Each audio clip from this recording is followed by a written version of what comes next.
Madam, पहले तो मैं वज़ीर आज़म की इस बात की मजम्मत करता हूं और उनको बताना चाहूँगा कि जिना के बारे में उन्होंने जो कहा था, हम तो जिना के सख्त मुखालिफ है, इसलिए भारत को अपना वतन माने। मगर 42 में आपके प्यारे वीर और जिना की पार्टी ने नॉर्थ वेस्ट फ्रंटियर, सिंध और बंगाल में मिलकर हुकूमत चलाई और उस हुकूमत ने 1.5 लाख हिंदू और मुसलमानों को अंग्रेजों की फौज में शामिल कराया ताकि वो लड़े। तो किसी शायर ने अच्छा कहा था वजीर आजम के बारे में कि फरेब देकर जमाने को पारसा ना बनिए, इन्हें कहो कि वो बंदा बने खुदा ना बने, अमीर शहर यही चाहता या हजरत कि हमारी चीख गले में रहे सदा ना बने। दूसरी बात मैडम, हमारे वजीर दिफा जनाब राजनाथ सिंह साहब ने बड़ा ही अजीब व गरीब और तकलीफ दे बात कही उम्मुल मोमिनीन के बारे में और उम्मुल किताब के बारे में। उम्मुल मोमिनीन उनको कहते हैं जो हमारे प्रॉफिट मोहम्मद सल्लल्लाहु अलैहि वसल्लम की वाइफ हैं। वो हम तमाम मुसलमानों की माँ, हम उनको तस्वुर करते हैं, मगर हम उनकी इबादत नहीं करते। हम अपनी माँ की इबादत नहीं करते। उम्मुल किताब कुरान है, हम कुरान की इबादत नहीं करते। कुरान अल्लाह का भिजावा कलाम है। तो उसके बारे में भी शायर ने अच्छा कहा कि खबर नहीं जिन्हें अपने दीन व मजहब की, हमें वो दीन का मतलब सिखाने निकले हैं। अहम बात यह है कि मैडम, हमारे मुल्क का आइन क्या इस लफ्ज से आगाज होता है, वी द पीपल। इसका आगाज भारत माता के नाम से नहीं होता है। हमारे संविधान का जो प्रियम्बल है वो क्या कहता है? Liberty of thought, expression, belief, faith and worship. अगर दस्तूर का ये पहला सफा ये बात करता है तो फिर कैसे किसी शहरी को किसी खुदा, देवी, देवता की इबादत करने पर या सजदा करने पर मजबूर किया जा सकता है? आप ही की पार्टी से आज की जो बातें हुई इसी कब हो रही हैं। हमारे कॉन्स्टिट्यूंट असेंबली में मैडम एक मोहतरमा थी रोहिणी कुमार चौधरी ने एक तजवीज दी थी कि प्रियम्बल में किसी देवी के नाम से शुरू हो। उन्होंने खास तौर से वंदे मातरम का जिक्र किया मगर उसको कबूल नहीं किया गया। फिर केवी कामत साहब ने एक तजवीज दी कि इट्स सिटीजन्स को बदलकर हर सिटीजन्स किया जाए और खुदा के नाम से शुरू किया जाए, वो तरमीम को मुस्तरद कर दिया गया। हमारे संविधान का उसूल यह है कि भारत क्या है, उसकी अवाम है, अवामी कानून की मुसन्निफ है, अवाम मर्जी से सबसे बालातर है, अवामी हाकिम है। मुल्क किसी खुदा, देवी, देवता, मजहबी इलामत के नाम से नहीं चलता, ना मुल्क किसी एक मजहब की मिल्कियत है। इसीलिए बाबा साहब अम्बेडकर ने क्या कहा था, उन्होंने मदर इंडिया के नजरिए को मुस्तरद किया। बाबा साहब ने एक नई इस्तिलाह वजह कर दी और कहा कि भिक्षित भारत, ये बाबा साहब अम्बेडकर ने कहा। अब मैडम, अगर मजहबी आजादी इस आइन का बुनियादी उसूल है तो सवाल यह पैदा होता है कि उस वक्त हमारे जो कॉन्स्टिट्यूंट असेंबली के प्रेसिडेंट थे जनाब राजेंद्र प्रसाद साहब ने किस बुनियाद पर वंदे मातरम को कौमी तराना करार दिया? ना तो कोई सेक्यूर रेजोल्यूशन है इसके बारे में। मैडम, मैं आपको बताना चाहूंगा कि जुडिशरी क्या कहती है। बीजू इमैनुअल केस है 1986 का, जिसमें जिहोवा विटनेस ने कहा कि मैं नेशनल एंथम के वक्त खड़े रहूंगी, पढ़ूंगी नहीं। सुप्रीम कोर्ट ने कहा कि उसने कोई गुनाह नहीं किया। वहीं एक 2017 का केस है अश्विनी उपाध्याय का केस सुप्रीम कोर्ट का, उन्होंने कहा गाइडलाइंस दिए जाएं वंदे मातरम पर, सुप्रीम कोर्ट ने नहीं कह दिया। फिर आप आ जाइए madam, prevention of insult act national 1971, इसमें नेशनल सॉन्ग नहीं है, सिर्फ नेशनल एम्बलम और आपका नेशनल एंथम है। फिर आप आ जाइए 40th अमेंडमेंट आर्टिकल 51 है, 76 में पास हुआ, उसमें भी इसका कोई जिक्र नहीं है।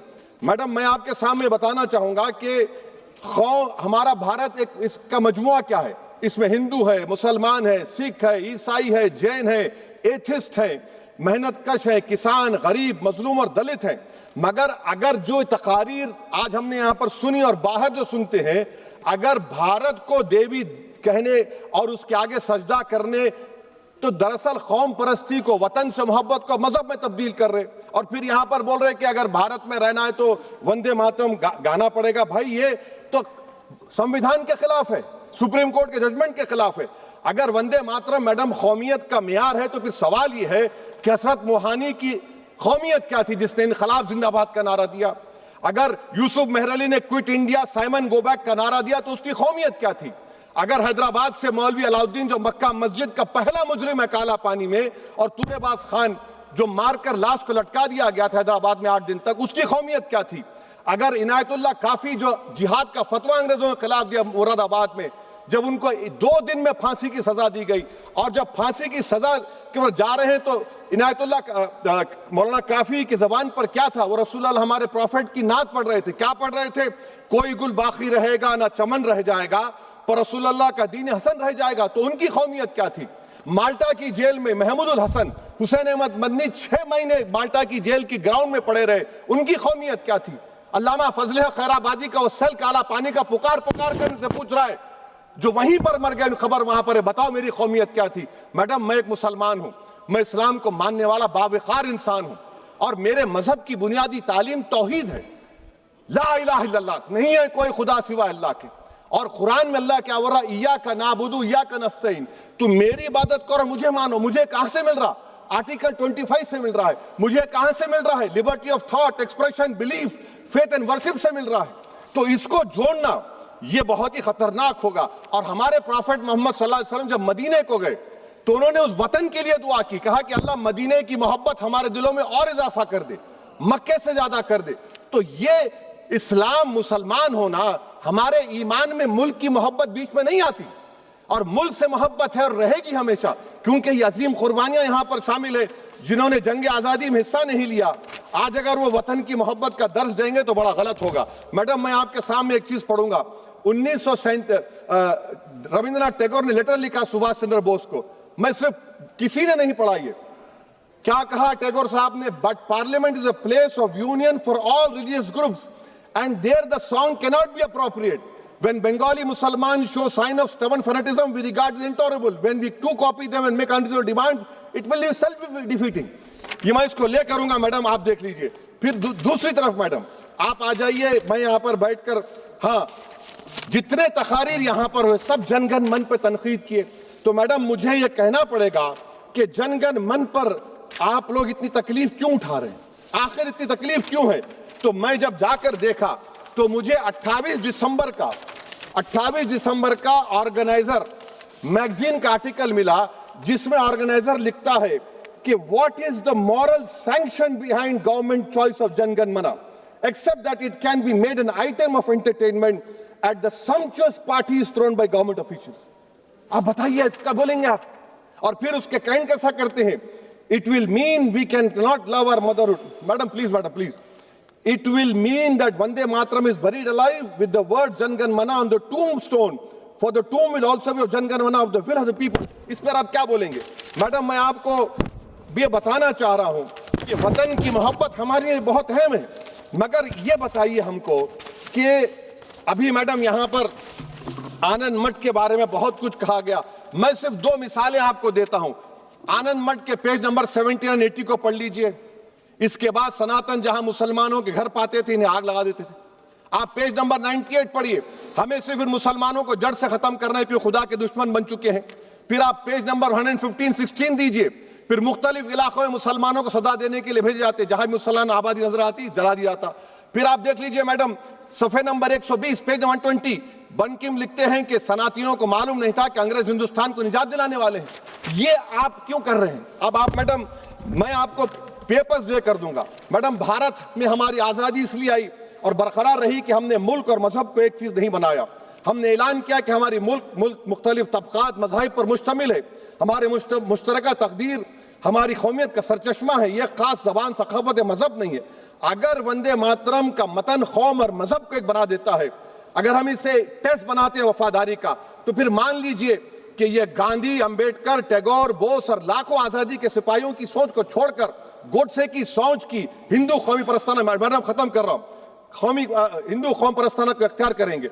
मुझे वतन से बेइंतहा मोहब्बत है मैडम, और इंशाल्लाह हमेशा रहेगी। मगर बावजूद इसके कि मेरी मस्जिद, मेरी इबादत गाह, मेरे कपड़े, मेरे कारोबार पर हमले होते, मगर मैं फिर भी कहता हूं कि वतन मेरा, हर वतन को हम छोड़कर नहीं जाएंगे। मगर हुब्बुल वतनी का क्या मुतालबा है? हुब्बुल वतनी ये कहता है कि वतन से मोहब्बत है तो जुल्म को खत्म करो, गरीबी को खत्म करो, बेरोजगारी को खत्म करो, जबर का खात्मा करो, अमन का गहवारा बनाओ, पाकिस्तान की दहशतगर्दी को खत्म करो, एक्सप्लॉयटेशन को रोको, शरारत को रोको, मुल्क के खिलाफ की जाने वाली साजिश खत्म करो।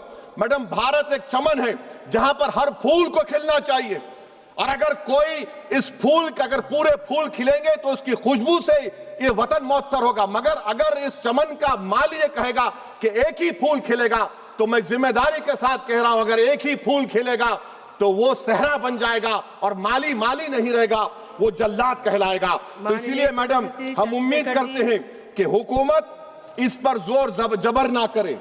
मेरा राइट है, यकीनन मैं जानता हूं कि आजादी के लड़ाई में वंदे मातरम का नारा था, मगर अगर आप इसको जबर करेंगे तो ये संविधान के खिलाफ है। वफादारी का सर्टिफिकेट हमसे मत लीजिए मैडम, खत्म कर रहा हूं, वफादारी का सर्टिफिकेट हमसे मत लीजिए।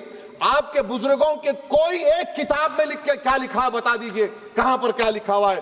तो मैं मैडम मैं इस शेर पर अपनी बात को खत्म कर रहा हूं मैडम, मैं इस शेर पर अपनी बात को खत्म कर रहा हूं मैडम, मैं अपनी बात को खत्म कर देता हूं मैडम, क्योंकि आप बहुत जल्दी में हैं।